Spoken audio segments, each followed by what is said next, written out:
Bienvenue à tous. Merci Rémi. Oui, donc je te laisse faire les entrées et si des personnes ont encore quelques minutes de retard.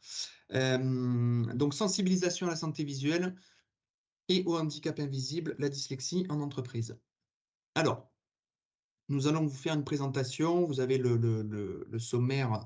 Donc dans la première partie, on va voir le constat général de la santé visuelle des Français et notamment en entreprise. On va expliquer le fonctionnement général de l'œil. Vous expliquez également les différents troubles visuels. Nous allons aborder aussi le sujet du handicap invisible, la dyslexie, avec la solution que l'on propose, notamment l'outil technologique Lexilens.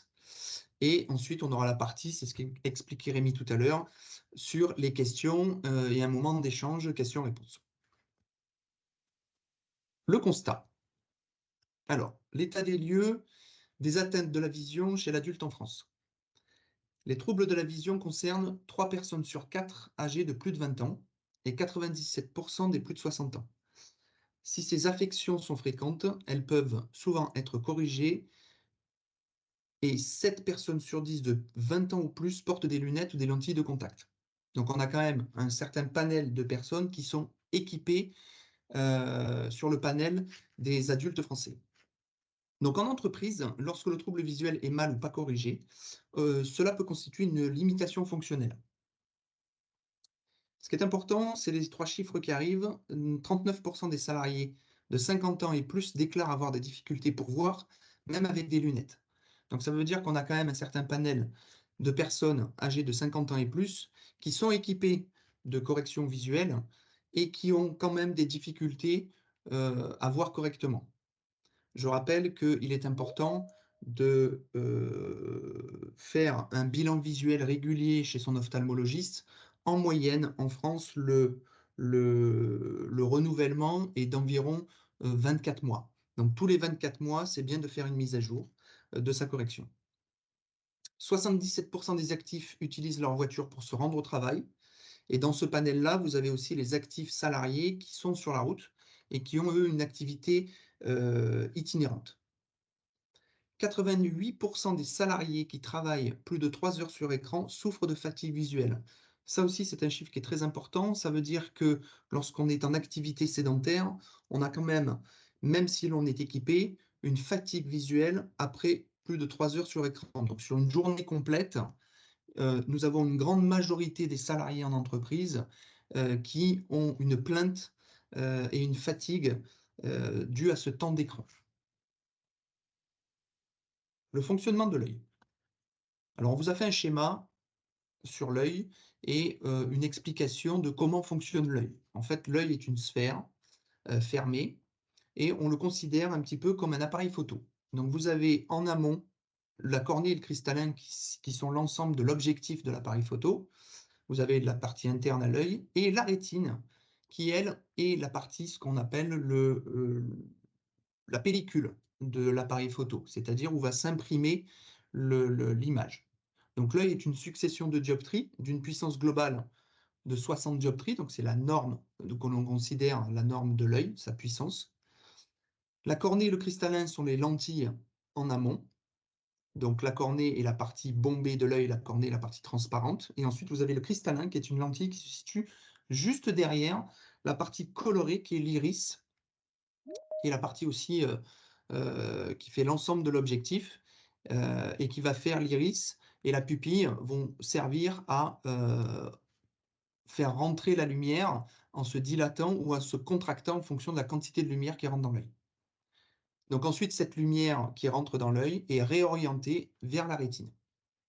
Et le cristallin, c'est cette lentille qui est tenue par des muscles, sert à faire la mise au point, c'est sorte de l'objectif qui fait la mise au point en fonction de l'objet que l'on regarde à une certaine distance. Les troubles visuels. Donc là, je vais vous parler de 4 troubles visuels principaux. On ne va pas rentrer dans la partie pathologie, parce que ça, c'est autre chose. C'est-à-dire qu'on peut avoir un trouble visuel et une autre pathologie associée, donc des pathologies cornéennes au niveau du cristallin ou rétinienne, donc à l'intérieur de l'œil. Donc ça, c'est beaucoup plus médical. Donc ça, c'est l'ophtalmo qui va s'occuper de ça. Nous, on va plutôt vous expliquer la partie fonctionnelle de l'œil.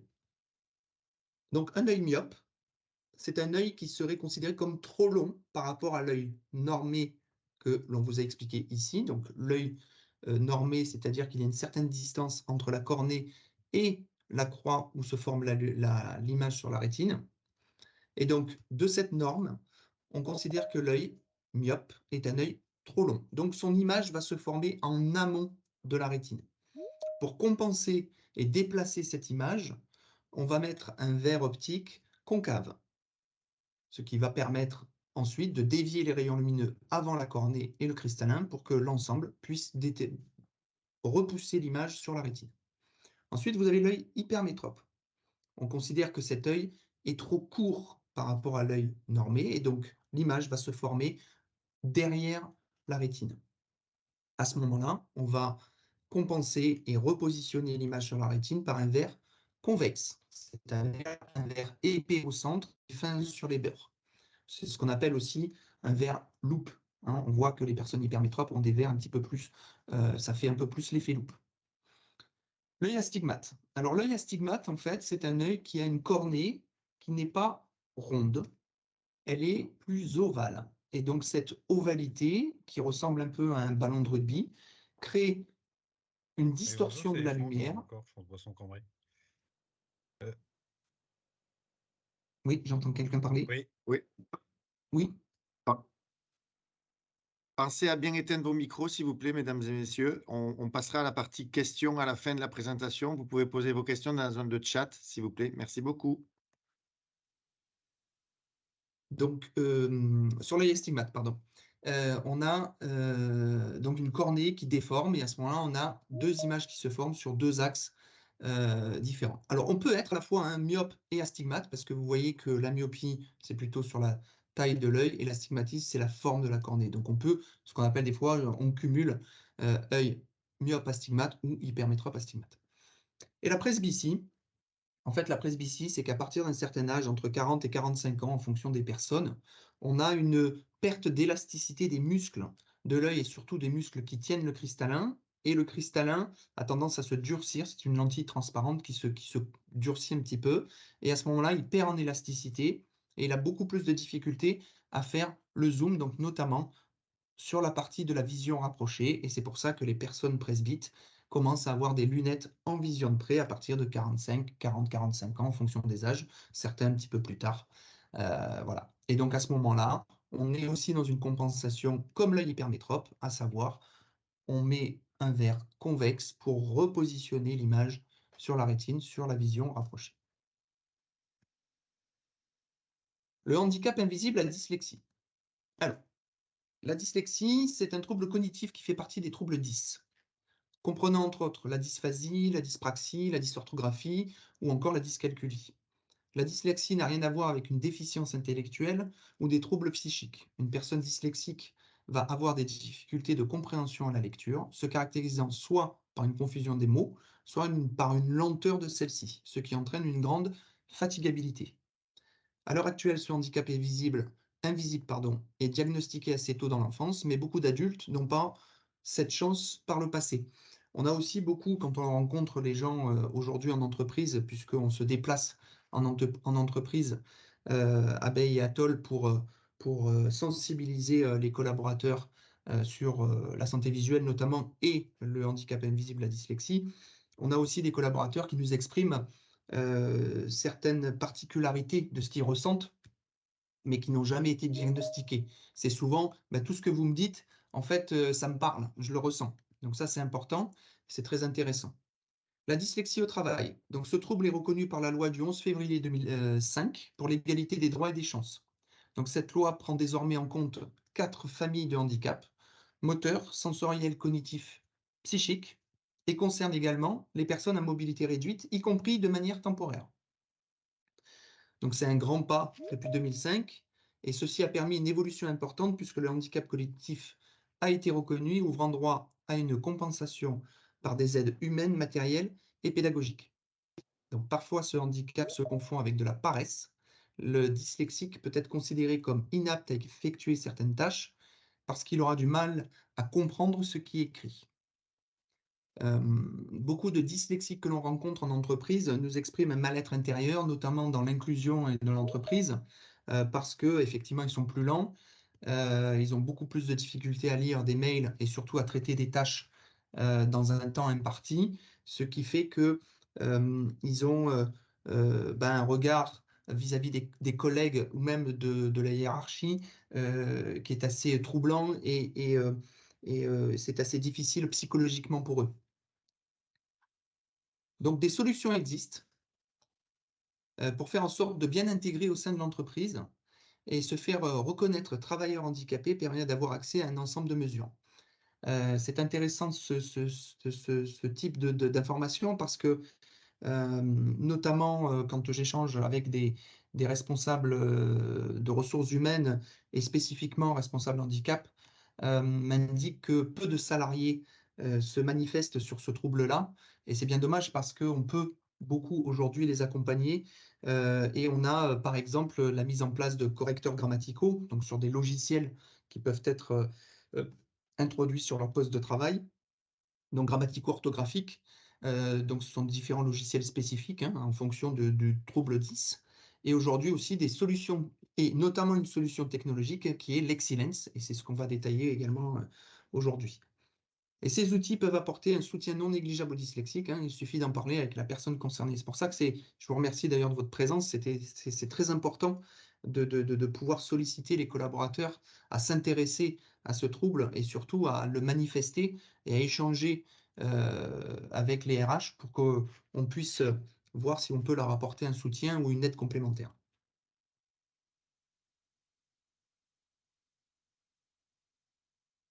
Donc on a schématisé, donc sur les différentes slides qui arrivent là, on a schématisé ce que nous retranscrivait la personne dyslexique dans différentes formes. Donc par exemple, on a des gens qui nous expriment qu'ils ont des lettres qui dansent, ils ont des dédoublements de lettres, ils ont des lignes non stabilisées, c'est-à-dire des lignes qui bougent, qui font des vagues, ils ont des lignes qui s'entrecroisent, des mots qui s'entremêlent, des interstices qui se mettent dans le texte. Lorsqu'ils lisent un mail, par exemple, ou un texte à traiter, s'ils sont interrompus, ils n'arrivent pas à retrouver facilement la ligne où ils étaient arrêtés. Ils ne retiennent pas forcément le paragraphe qu'ils ont lu. Et c'est difficile pour eux de pouvoir avancer dans leurs tâches. Donc là, on a fait des représentations, alors ça ne fait pas consensus, c'est pour vous mettre en situation et comprendre ce que la personne dyslexique ressent. Là, vous avez donc un exemple de lettres qui dansent. Voilà, donc on voit bien que les mots et les lettres changent de place. C'est plus que danser, on a transcrit ça comme danser, mais changent de place. Donc par exemple, si on se concentre et qu'on essaye de les lire, c'est extrêmement compliqué d'avoir tout le texte qui bouge comme ça. On a à côté également des lettres et ce qu'on appelle les lettres miroirs, des dédoublements de lettres. Donc soit on a une lettre qui est assez mal définie, soit on a des lettres qui se dédoublent et un B devient un D. Donc on a pris, vous verrez sur les slides, la référence du B, puisque c'est souvent, et c'est ce qui parle le plus à tout le monde, le B2, le BD. C'est pour vous faire comprendre et pour faire comprendre ce que ressent une personne. Et on peut avoir un dédoublement, un double B, qui vient se mélanger, et à ce moment-là, ça perturbe complètement la lecture du mot. Voilà. Vous avez sur la première ligne, alors on vous a mis la réponse, vous avez un ordinateur, mais on a ici un effet double miroir, c'est-à-dire que c'est miroité de haut en bas et de droite à gauche. Donc la personne dyslexique, dans ce cas-là, va avoir ce qu'on appelle 3 passes. Une première passe pour essayer de comprendre ce qu'elle lit, de déchiffrer en tout cas. Une deuxième passe pour comprendre ce qu'elle a lu et une troisième passe pour être bien sûr d'avoir compris ce qu'elle a lu. Donc c'est pour ça que les personnes dyslexiques, et notamment aujourd'hui avec les accompagnements des orthophonistes, des enseignants et des dépistages qui sont faits suffisamment et beaucoup plus tôt qu'avant, permet aujourd'hui de mettre en place ce qu'on appelle des tiers-temps dans les épreuves, notamment à partir de la 3e. Et ces tiers-temps permettent à la personne dyslexique justement d'avoir suffisamment de temps pour réaliser l'examen ou la partie qui lui est demandée. Et à ce moment-là, ça lui permet de remettre en place par des stratégies de contournement, hein, ce qu'on appelle avec l'accompagnement des professionnels de santé, pour remettre en place et pour travailler et faire en sorte que ce soit le plus compréhensible pour eux. Vous avez aussi sur la gauche un texte à trous. Vous avez également un autre texte sur la droite avec des espaces. On a des gens qui nous expriment que des espaces se mettent en place et ils doivent trouver la lettre qui doit aller à droite ou à gauche pour reconstituer le mot. Donc ça, vous comprenez bien que ça prend énormément de temps.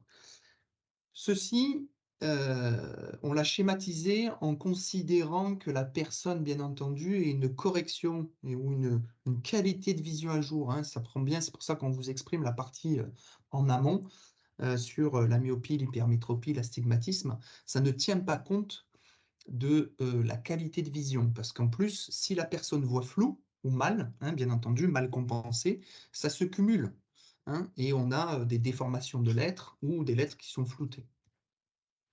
Et en bas, vous avez des lettres qui sont mal formées.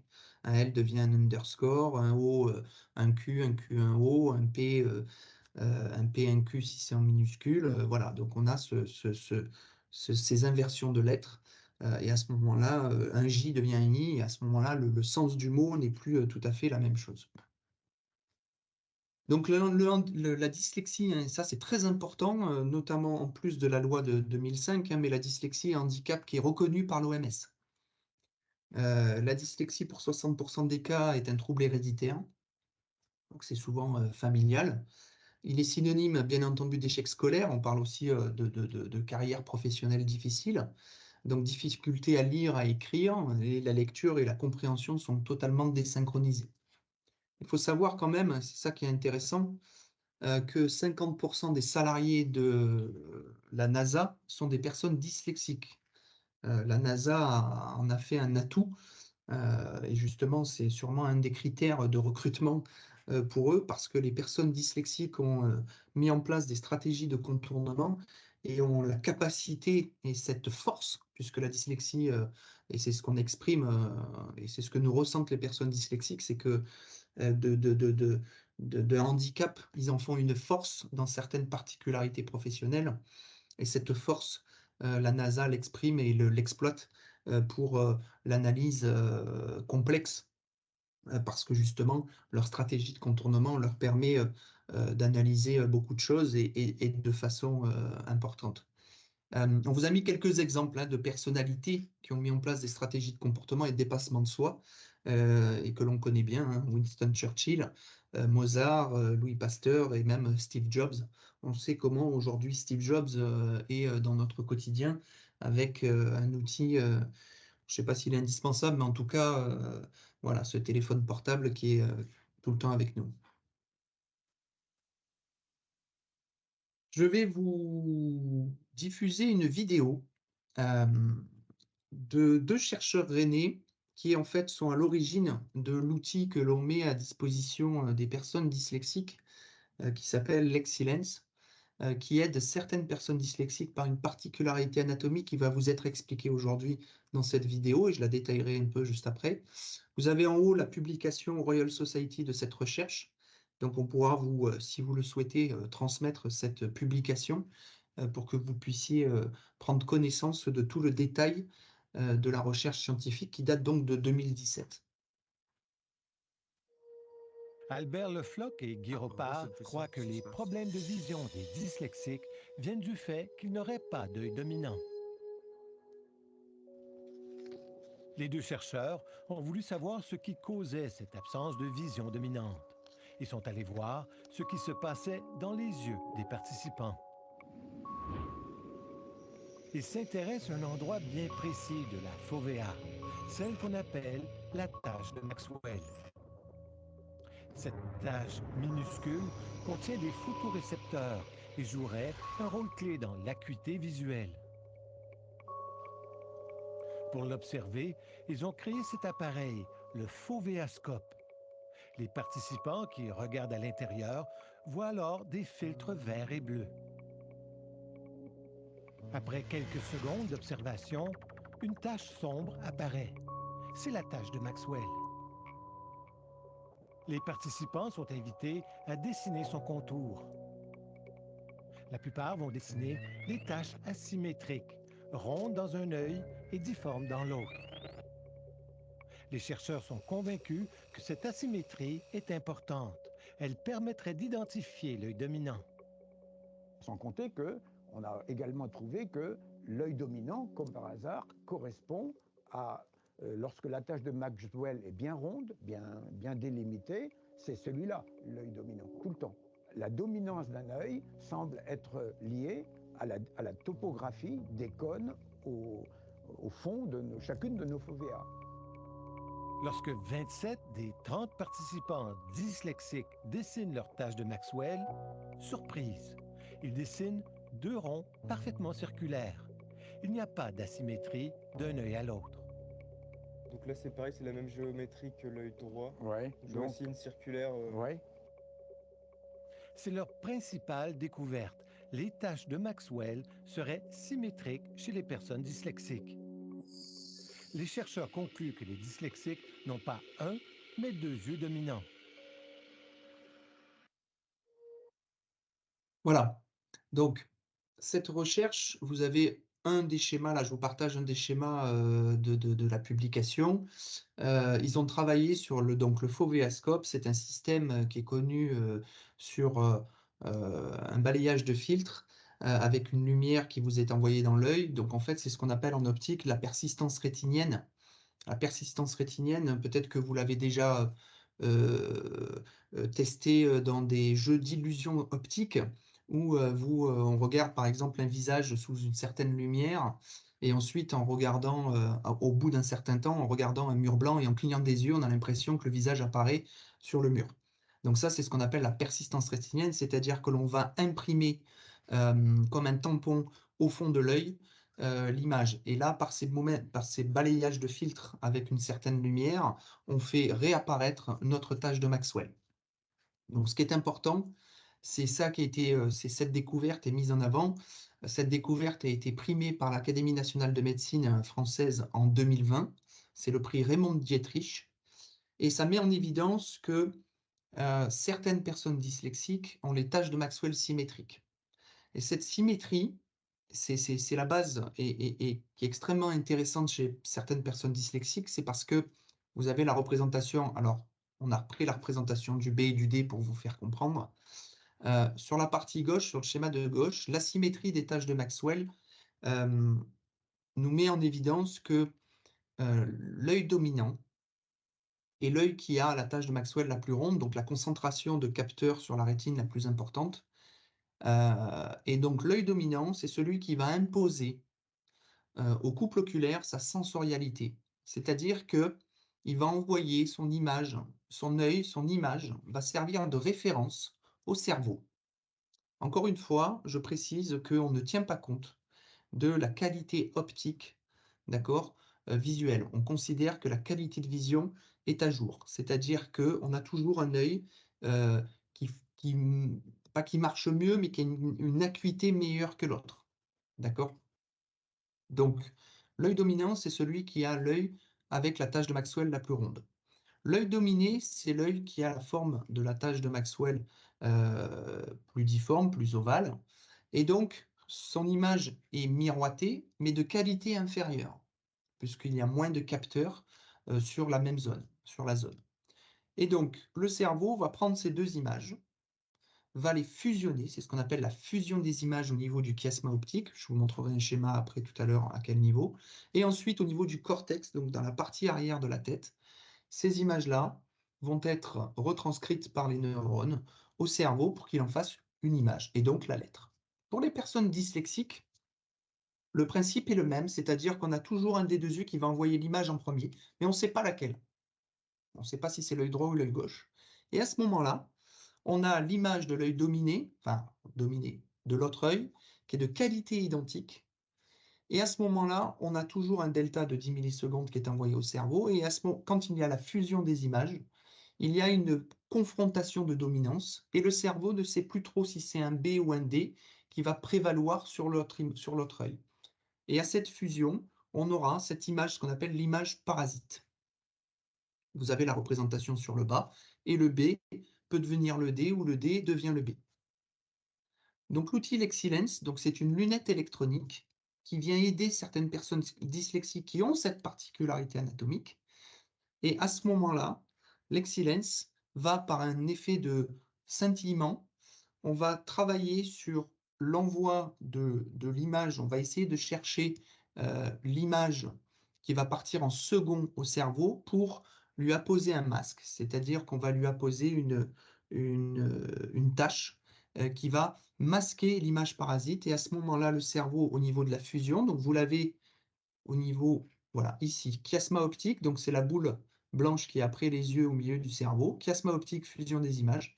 Et dans cette fusion des images, le cerveau va avoir un choix, un B, un masque, ou un D, un masque. Et à ce moment-là, il va être capable de choisir le B ou le D, bien entendu, avec la suite des lettres, puisque ça se fait sur chaque lettre et ça se fait de façon extrêmement rapide.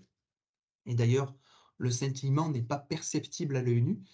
Quand on utilise la lunette, quand on la met en activité, quand on l'allume, elle est noire, ça fait des verres foncés, comme des verres solaires. On a des verres polarisés à cristaux liquides qui se teintent. Et à ce moment-là, quand on regarde la lunette sous une certaine lumière, on peut voir le scintillement. Et c'est ce scintillement-là qui aide le cerveau à choisir la bonne lettre. Voilà. Rémi, tu veux prendre la main sur l'explication du produit? Oui, merci beaucoup. Du coup, tu as parlé des chercheurs. Quand on a découvert en 2017 ce travail des chercheurs de l'Université de Rennes, en fait, on est allé les voir et on leur a proposé de développer cette solution suite à leurs travaux, mais on voulait surtout en fait mettre en avant qu'on souhaitait fabriquer en France. Donc, c'est une invention française fabriquée en France et on a obtenu la classification OFG, donc l'origine France Garantie. Et comme vous pouvez voir sur la slide, on a plusieurs pôles de fabrication et de montage sur la région toulousaine, région parisienne et dans l'Ain. Donc, c'est une fierté chez Abeille Atoll d'avoir une lunette qui est à 100% française du travail de recherche des chercheurs jusqu'à sa conception et à sa commercialisation. Si tu veux passer à la slide suivante, s'il te plaît, Sylvain. Donc, Sylvain, voilà. Vous avez là la présentation d'un éclaté de la lunette, puisque donc ce sont 3 ans de développement, de recherche et développement pour la commercialisation de la lunette entre 2017 et 2020. Donc, elle est commercialisée depuis décembre 2020, donc cela va faire 3 ans en exclusivité chez les opticiens Atoll. De mon côté, je suis en charge du développement export. Donc, en fait, elle est déjà présente dans 40 pays dans le monde. On a vendu 5000 unités en tout.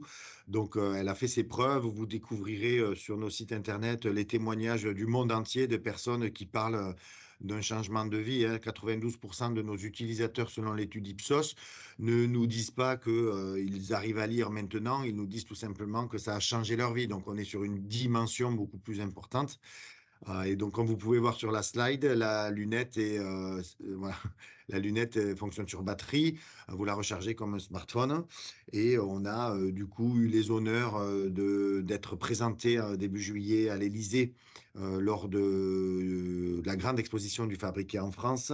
On a obtenu l'award du CES à Las Vegas, qui est le plus grand salon de l'électronique en fait et des innovations au monde. On a obtenu le Silmo d'or en ce qui concerne l'optique, les prix de la British Dyslexia Association. Donc, il y a vraiment, en plus d'une efficacité auprès du consommateur, une reconnaissance médiatique mondiale de cette technologie qui, je le souhaite à certains d'entre vous, si vous êtes concernés, ou de diffuser auprès de vos collaborateurs ou collègues ou tout simplement amis, qu'il existe un produit qui peut vraiment changer la vie des personnes qui l'utilisent. Voilà, merci Sylvain. Merci Rémi. En fait, ce qui est important aussi de comprendre dans la partie entreprise et handicap invisible, la dyslexie, c'est que là, on vous a mis quelques outils alternatifs. Alors peut-être que vous avez des collaborateurs ou vous-même utilisez un clavier spécifique, un logiciel de traitement de texte qui corrige l'orthographe, ou on a aussi un outil comme des lampes qui fonctionnent, qui peuvent aider certaines personnes dyslexiques.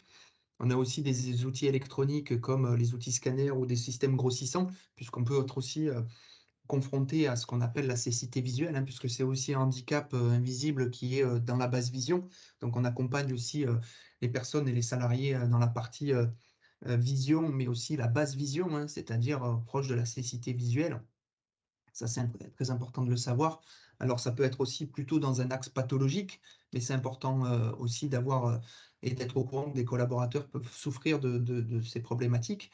Et donc, l'Excellence, cet outil-là, rentre dans un outil complémentaire. On a aujourd'hui différentes entreprises en France qui utilisent avec des salariés qui ont mis et qui nous ont fait intervenir, comme je vous le disais tout à l'heure, pour faire découvrir notamment la sensibilisation à la santé visuelle, mais aussi cet outil alternatif.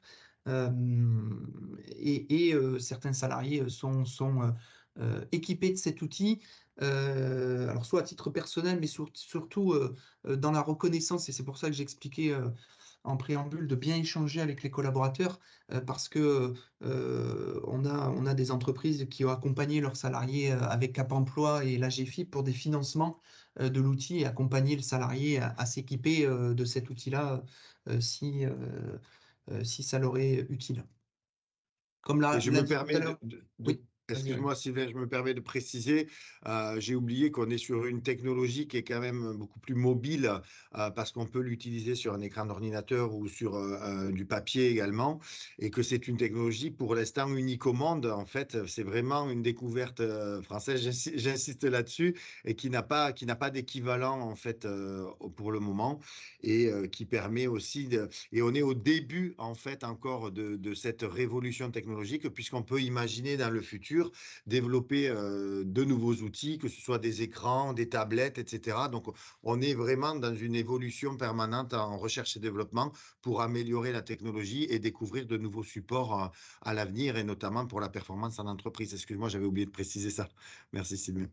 Oui, ce qu'on précise également, c'est que cet outil-là peut être mis à la vue, hein. Donc, il y a un système là sur l'écorché, vous ne l'avez pas vu, mais ça me fait penser, vous avez un système qui peut être mis à la vue, il y a un clip optique, puisque ça a été développé un peu comme pour ceux qui font du sport, dans les lunettes de sport à la vue, on peut avoir un clip optique. Et là, à ce moment-là, sur prescription médicale d'un ophtalmo, on peut avoir un accompagnement de prise en charge, puisque l'outil a été référencé avec son code LPP auprès de la Sécurité sociale. Ça veut dire que moyennant une prescription médicale. Et quand l'outil est mis à la vue, à ce moment-là, vous pouvez être pris en charge de complémentaires santé, notamment des complémentaires santé d'entreprise. Il y a aussi des particularités dans les complémentaires santé, c'est-à-dire vous avez des accompagnements et des remboursements monture vert, mais vous avez aussi quelquefois des accompagnements sur outils et matériel adaptés à la vision, et elle rentre aussi dans ce cadre-là, outils et matériel adaptés. Donc ça peut faire aussi un complément de prise en charge.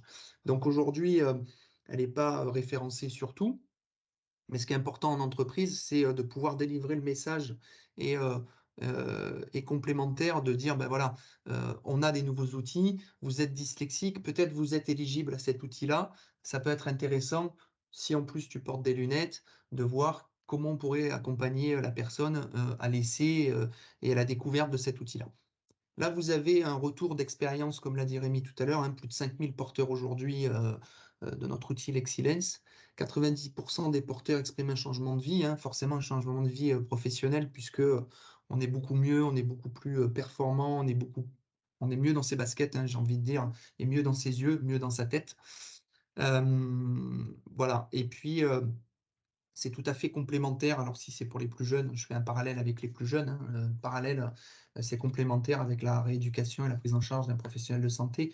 Cet outil-là n'exclut rien du tout, hein. C'est-à-dire que si on a un accompagnement ergothérapeute, on peut compléter avec cet outil-là, ou orthophoniste, on peut quand même compléter avec cet outil-là. Les bénéfices de cet outil, hein, c'est une perception des lettres beaucoup plus contrastée, ça c'est le retour, hein, lecture beaucoup plus fluide, confiance en soi, motivation retrouvée, c'est ce qu'on indiquait pour un salarié, c'est extrêmement important d'avoir la confiance en soi, de se dire bah, finalement le regard de mes collaborateurs, de mes collègues ou même de mes collaborateurs, hein, parce qu'on peut avoir aussi une position hiérarchique dans l'entreprise, n'est plus du tout la même parce que je fais moins de fautes d'orthographe, j'arrive à me relire, j'envoie mes mails en temps, je traite mes dossiers, donc ça c'est hyper important. Meilleure compréhension et de concentration lorsqu'on a des réunions ou des échanges avec des lectures de documents sur des temps donnés, hein. Quand on a des Teams ou des réunions, j'avais une collaboratrice, là on a fait une sensibilisation qui me disait, clairement, moi j'ai des tableaux Excel, c'est une galère parce que j'ai les chiffres qui bougent dans tous les sens, je suis obligé de me concentrer. Elle travaille sur des tournées puisqu'on a une activité commerciale pour une entreprise et quand elle rentre, elle me dit, moi je suis obligé de travailler presque quand j'échange avec mes collègues sur le même poste, presque beaucoup plus de temps parce que un tableau Excel, c'est une vraie galère. Et aujourd'hui, avec cet outil-là, bah, ça me permet d'être bien ciblé, bien câblé sur mon ordinateur et d'avoir mes chiffres qui ne bougent pas. Et ça l'aide vraiment. Et donc, diminution de la fatigue liée à la lecture, c'est ce que j'ai exprimé avec cette collaboratrice sur la partie tableau Excel, parce que bah, du coup, l'Excellence, c'est un outil qui apporte du temps, hein. En fait, on est sur du gain de temps et du confort. Voilà, donc pour résumer, c'est une aide visuelle électronique qui facilite la lecture pour certaines personnes dyslexiques. Bien entendu, comme vous l'avez compris, il faut cette particularité de l'atomique. Et nous-mêmes, opticiens, chez Atoll, nous pouvons déterminer cette particularité anatomique hein, par des tests préliminaires d'optique. Notamment, on a aussi hein, les ophtalmologistes et les orthoptistes qui sont à même de déterminer la dominance oculaire d'une personne. Ça, c'est très important. Complémentaire à la rééducation, je vous l'ai exprimé. Et puis l'utilisation très simple, un bouton on-off sur une branche. Ça fait 35 grammes. C'est nomade, comme vous l'avez exprimé, Rémi. C'est-à-dire qu'on peut la prendre à son travail. Une fois le travail fini, si on a une réunion à l'extérieur, bah, on peut l'utiliser dans le transport en commun. On peut l'utiliser dans le train si on doit travailler et qu'on a une réunion où on doit se déplacer ou en avion, dans le train, l'avion, dans la voiture. Enfin, elle fonctionne à l'extérieur. Donc, c'est vraiment un outil qui est multi-support et qui n'est pas cantonné à une seule activité bureautique, en fait. 5 heures de charge, 25 heures d'autonomie et comme on l'a dit tout à l'heure, mise à la vue possible. Voilà. Eh bien, écoutez, je vous remercie. Cette présentation est maintenant terminée. Je ne sais pas si tu as des questions, Rémi, je ne les vois pas. Oui, alors on a beaucoup de questions, donc On va on va pouvoir essayer d'y échanger, répondre. reprendre. Ouais. Alors, donc je commence, je les prends dans l'ordre et on va essayer de répondre rapidement parce qu'il y en a quand même beaucoup pour respecter le délai de terminer Bien sûr. avant 10h30 Après, on pourra maximum. répondre dans un deuxième temps. Hein, Oui, aussi. et au pire, on pourra Par vous mail, répondre. n'hésitez pas à mettre vos mails. Exactement. On vous partagera les réponses si on n'aura pas eu le temps de le faire. C'est avec plaisir. Ok, donc je vais te faire deux questions en une. Oui. Est-ce que les lunettes sont sur prescription ou est-ce que les ophtalmos font systématiquement l'examen de la tâche de Maxwell? Donc là, je t'ai mis deux questions en une. Si les ophtalmos font la tâche de Maxwell, c'est ça, s'ils font la détection? Ouais, l'examen Ouais, de non, la tâche de non, Maxwell. non. Aujourd'hui, non. En fait, c'est ce que j'ai indiqué à la fin. En fait, on a des tests préliminaires en optique qui nous permettent euh, de mettre en évidence la dominance oculaire. C'est ce qu'on appelle des tests de dissociation en optique. Ce sont des tests préliminaires que l'on fait en optométrie. Et à ce moment-là, par des filtres de couleur également, on met en évidence une dominance d'un œil par rapport à l'autre. Alors, on a une distinction, hein. Je vais faire rapidement la distinction entre l'œil directeur et l'œil dominant. Ce n'est pas la même chose. On peut avoir un œil directeur qui n'est pas dominant et un œil dominant qui n'est pas directeur, et on peut avoir le même œil qui est directeur et dominant. D'accord? Donc, c'est-à-dire que l'œil dominant, c'est bien sur la particularité sensorielle, c'est celui qui va imposer sa sensorialité au couple oculaire, qui va dire au cerveau, c'est moi mon image en premier, c'est moi l'image référence. Et l'œil directeur, c'est l'œil qui va être prédominant sur l'orientation de la mobilité oculaire. C'est-à-dire que si je regarde en haut, en bas, à droite, à gauche, mon œil directeur, c'est celui qui va bouger en premier si je regarde à gauche, en premier avant l'autre œil. Et ça se joue à quelques millisecondes. L'œil directeur est aussi un œil de visée. C'est par exemple quand je vise au tir à l'arc ou à la carabine, on est plus sur l'œil directeur, il va imposer la direction. Voilà. Donc non, les ophtalmos ne sont pas en capacité parce qu'ils n'ont pas le matériel, si ce n'est que on ne peut pas voir l'intérieur des yeux de la tâche de Maxwell. En revanche, l'ophtalmo peut déterminer l'œil dominant comme un opticien ou un orthoptiste. Ok, et est-ce que les lunettes sont sur prescription? Alors les lunettes, peuvent être sur prescription, bien entendu. À ce moment-là, c'est ce que je disais tout à l'heure sur de la prescription, médicale, si elles sont mises à la vue et à ce moment-là, il peut y avoir des prises en charge. Il faut regarder avec les contrats de complémentaire santé, puisque les contrats de complémentaire santé sont extrêmement variables d'une entreprise à l'autre ou s'ils sont pris en personnel. Donc là, c'est très variable. Mais oui, s'il y a une prescription et une mise à la vue, ça peut être pris en charge puisque la lunette possède ce qu'on appelle un code LPP, qui est un code de reconnaissance de l'outil sécurité sociale. Ok, merci. Alors, on a une question très, très intéressante. Est-ce que les lunettes peuvent être prises en charge dans les missions handicap des entreprises au même titre que les autres outils? Et est-ce Oui. qu'on fait des interventions en entreprise pour accompagner les personnes en situation de handicap visuel et dyslexie? Oui, alors la lunette peut être prise, elle rentre dans les outils et matériels adaptés. On échange beaucoup avec Cap Emploi et l'AGFIP, qui est le financeur, qui ont déjà financé plusieurs lunettes et plusieurs dossiers, moyennant que la personne ait fait reconnaître sa dyslexie en tant que handicap dans son entreprise. Et à ce moment-là, bien entendu, il y a des accompagnements. On a aussi des entreprises qui les ont fait l'acquisition des outils comme un ordinateur ou une tablette ou qui ont mis cet outil à disposition des collaborateurs. Donc ça peut être puisque c'est un outil électronique, donc ça peut être fait. Et nous intervenons, bien entendu, il suffit de nous solliciter, nous intervenons en entreprise, à la fois pour faire ce type de présentation un peu plus détaillée, hein, on rentre un peu plus dans le détail à ce moment-là sur la vision et les pathologies. Et ensuite, à l'issue de cette présentation, on fait essayer aux collaborateurs qui le souhaitent cet outil-là. On fait des phases de découverte, d'essai et de réglage, puisque nous avons du matériel spécifique pour régler la lunette et l'ajuster spécifiquement à chaque personne, puisque c'est un outil, une fois qu'il est réglé, ne peut pas être prêté, puisqu'il est en fonction de la dyslexie de chacun. Donc, je viens de mettre dans la zone de chat ton mail et le mien. Donc, n'hésitez pas à nous contacter. Mais Gaël qui pose la question, n'hésitez pas à nous donner votre mail aussi dans la zone de chat si vous voulez. Et toutes les autres personnes qui sont intéressées pour justement qu'on revienne vers vous pour vous proposer une intervention en entreprise notamment ou pour toute autre question. Donc, n'hésitez pas à nous donner vos infos là dans la zone de chat. Je viens d'y mettre nos 2 adresses mail. OK? On continue. Alors, j'avais une question sur les types de dyslexie.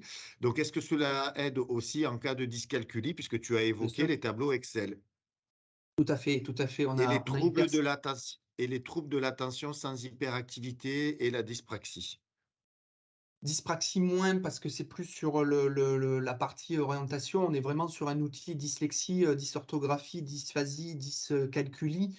On est vraiment sur un outil sur plus le travail des lettres, des chiffres, des associations et des inversions. Maintenant, si la personne est dyspraxique, mais en même temps a des difficultés de lecture et de compréhension, bien entendu que l'outil va lui servir. Dans sa dyspraxie, peut-être pas, mais dans sa orthographie, dyscalculie, oui, forcément. Trouble de l'attention aussi, on a aussi des retours consommateurs, utilisateurs, plus que consommateurs, qui nous indiquent que la lunette, par le fait qu'elle ait cet effet d'oscillation, cet effet stromboscopique, aide aussi à la concentration, puisque un œil d'une personne dyslexique va avoir un balayage sur un écran ou sur un texte qui est 2 fois supérieur à un balayage d'œil normolecteur, on va dire, c'est-à-dire que le balayage, c'est les mouvements oculaires qui vont se déplacer sur la feuille que je suis en train de lire. Donc on a 2 fois plus de mouvements chez une personne dyslexique. Et avec l'Excellence, on arrive à réduire de 1,8 fois ce mouvement. Donc on a vraiment, on se rapproche de la norme d'une personne, donc forcément dans la fatigabilité et dans la concentration. Merci. On me demande le prix. Donc, elle est à 449 € en France. Donc, disponible chez tous les opticiens Atoll avec la possibilité de l'essayer de manière gratuite et sans engagement. Mais après, nous, on peut mettre en place des partenariats. Atoll peut mettre en place des partenariats lors d'interventions, comme tu l'expliquais avant, avec certaines entreprises, n'est-ce pas? Tout à fait. Ce qui est important, c'est que on a cet outil technologique qui vient en plus des outils qui existent sur le marché sur l'univers de la dyslexie. Il suffit de prendre rendez-vous. Alors à ce moment-là, si c'est à titre personnel, vous pouvez prendre rendez-vous chez Atoll, et bien entendu, nos opticiens Atoll se font un plaisir de vous accompagner sur un moment de découverte qui est tout à fait gratuit, hein, en fait, voilà, et sans engagement. En revanche, sur la partie entreprise, il vaut mieux soit solliciter votre RH et référent handicap, soit vous-même, si c'est dans vos fonctions, de nous solliciter pour que l'on puisse faire découvrir cet outil-là dans l'entreprise, et puis aussi en faire bénéficier peut-être à d'autres collègues qui ne sont pas manifestés peut-être dyslexiques, mais qui le sont et qui pourraient avoir l'information, et ça c'est important. Et puis après, on voit comment on accompagne les entreprises pour essayer l'outil et pourquoi pas le mettre à disposition. On a une question d'Élodie qui avait des problèmes de son. Donc, apparemment, nous, tout On le fait un monde va enregistrement de bien. toute façon. Ouais, on fait un enregistrement, mais nous, on n'a pas eu de retour de la part des autres participants. Elle demande, Élodie nous demande si on mentionne également les troubles psychiques invisibles. Est-ce que tu es spécialiste là-dedans? Est-ce que c'est quelque chose que tu évoques dans tes Non, interventions? non, sincèrement, je parle dans les interventions beaucoup plus des troubles visuels, et après des troubles visuels et puis de la pathologie, puisqu'on rentre beaucoup plus dans le détail. On parle du handicap invisible, la dyslexie. On n'est pas des experts de la dyslexie, hein. En fait, on a vraiment cette spécificité parce que on a développé cet outil avec Abeille. Et donc, on a cet axe-là, mais tout ce qui est partie autres troubles cognitifs, psychiques et tout ça, on ne le travaille pas. C'est pas notre rôle et voilà, on n'est pas formé sur ça. Je vois une question, Rémi. Comme quoi, est-ce que ça peut être opérable, la dyslexie, ou les tâches de Maxwell peuvent être opérables comme la myopie ou l'hypermétropie? Non, aujourd'hui, en fait, ce qu'il faut comprendre, c'est que c'est une découverte qui est de 2017, hein, donc en fait, c'est très très jeune, hein, c'est extrêmement récent. Ça ouvre les portes sur de nouvelles découvertes qui peuvent avoir lieu dans le futur. Ce qu'il faut savoir, c'est que la tâche de Maxwell, c'est extrêmement petit. C'est au cœur centre de la rétine. Donc, vous avez la rétine qui tapisse l'arrière de l'œil. Au centre de la rétine, on appelle ça la fovea centralis. Et au centre de cette fovea, on a cette tache de Maxwell, qui est une légère dépression. Quand on fait une vision de la rétine en coupe, on voit une légère dépression, un léger petit trouble. Et ce trou-là est en fait une déformation. En fait, on l'observe aujourd'hui, alors à la fois par les chercheurs rennais qui ont mis en place ce fovéascope, mais il n'y en a qu'un en France, c'est à Rennes, mais à la fois aussi dans la microchirurgie rétinienne, où ils ont des outils extrêmement puissants avec des systèmes grossissants, où on peut observer la tâche de Maxwell, ce qui n'est pas le cas des cabinets d'ophtalmo, où on va avoir une image rétinienne, mais sans rentrer vraiment dans la micro image. Voilà. Et c'est pas opérable, hein. Aujourd'hui, c'est pas opérable. Sylvain, avez-vous prévu, lors du mail de remerciement qu'on fera la semaine prochaine, de fournir le replay, ou il faut qu'ils nous fassent une demande, on leur demande de nous faire un mail pour avoir le replay? Je pense qu'on va qu'il nous fasse une demande, et puis on transmettra le replay. On va regarder déjà s'il y a ce problème de son, parce qu'en fait on a deux replays, Oui. on a celui de mardi et on regardera lequel vous envoyez qui sera de meilleure qualité. Donc n'hésitez pas à nous faire la demande par mail, et puis on vous enverra celui qui est le mieux des deux en termes de Oui, parce que son, moi hein, même, puisqu'apparemment s'il y a des gens qui ont des problèmes de son. j'ai eu des micro-coupures aujourd'hui. Alors, je ne sais pas si ça vient de ma connexion à moi ou pas, mais D'accord. alors, lundi, c'est vrai qu'on n'en avait pas eu. La qualité était meilleure. Donc, on verra si on a des replays exploitables, et on verra si on vous les envoie. Mais n'hésitez pas à nous écrire à nouveau avec vos demandes. Comme ça, on est sûr de les stocker et on s'occupera de vous à un moment donné. Donc, j'avais répondu à la question pour se rendre en boutique Atoll pour faire le test de la lunette. Et alors là, il y a une question un peu plus pointue. Je ne suis pas sûr qu'on soit en mesure de répondre à ça. Pour la dysorthographie, l'utilisation de l'intelligence artificielle est-elle autorisée en entreprise? Je n'en ai Alors, aucune idée. l'outil là, c'est pas de l'intelligence artificielle en fait, hein, c'est vraiment un outil. Ce qui est sûr, c'est que cet outil-là, il est certifié dispositif médical de niveau 1.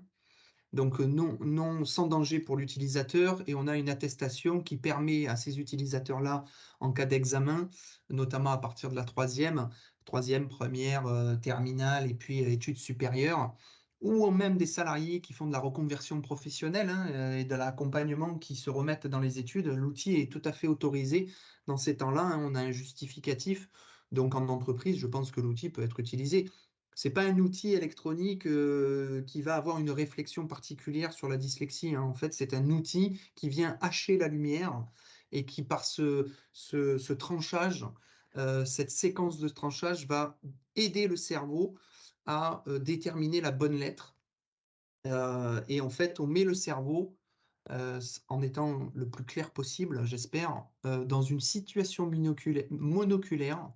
On crée une dissociation dans une situation monoculaire, mais avec une vision binoculaire. Vision binoculaire, c'est-à-dire que je vois avec les deux yeux, et à ce moment-là, on crée à la fusion des images une dissociation. Voilà. Notre collègue Alexandra vous a mis aussi dans la zone de chat le lien LinkedIn donc de la page d'Excellence si vous êtes intéressé à nous suivre et rester au fait des nouveautés et de l'évolution de la technologie. Il est 10h24, nous n'avons plus de questions. Je pense qu'on peut terminer là. C'était très, très intéressant une fois de plus, Sylvain. Merci beaucoup. C'est très fluide, très compréhensif. Merci à tout le monde. J'espère que ça vous a plu, intéressé. En tout cas, nous sommes disponibles. Faut pas hésiter à revenir vers nous. Pour nous, c'est un plaisir d'échanger avec vous. Merci en tout cas de votre participation, en vous souhaitant une excellente journée. Excellente journée à tous. Merci beaucoup. Au revoir.